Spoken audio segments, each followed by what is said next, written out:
My father and I had an interesting relationship, but it could only be that when he is 80 years old and you're around 16.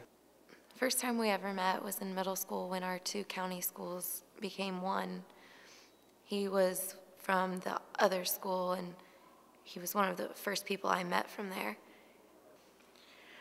All throughout junior high and high school, I played tennis, and I was on the A team in junior high, and I was on varsity in high school. My father and I had disagreements because we're both very stubborn, but we still cared for each other. We had a lot of things in common, things that still mean a lot to me.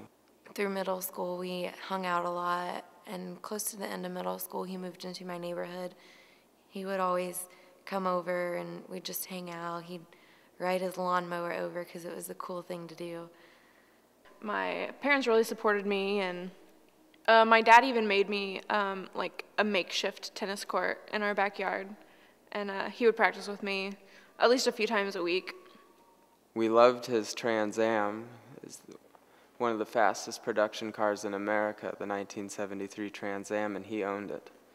I think one time on the way to middle school, we cracked 130 miles an hour.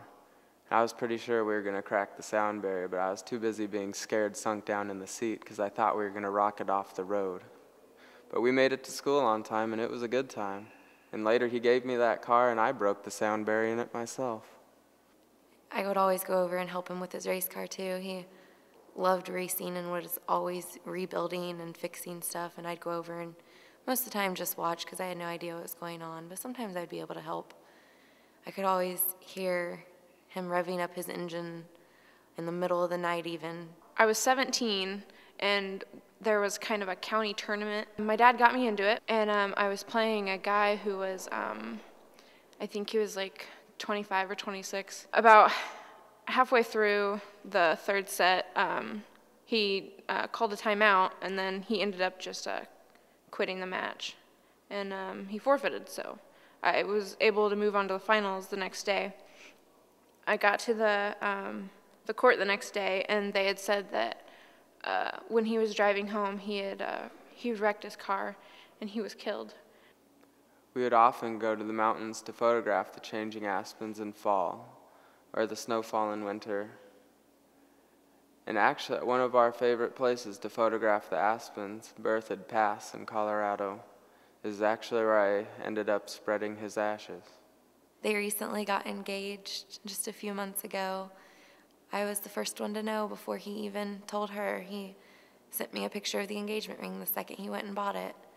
I was really happy for him, but at the same time I was really disappointed. I knew that was the end of whatever I had ever hoped for between us. There was never going to be anything. After that, I didn't get any offers for college, and I joined intramural tennis in college and kind of played around a little bit, but my dad wanted me to, since I was in college, my dad wanted me to, focus on my studies and try to get all of that out of the way, and maybe later, if I felt like it, I could take it up again as a hobby. And now I know why he didn't want me to do it.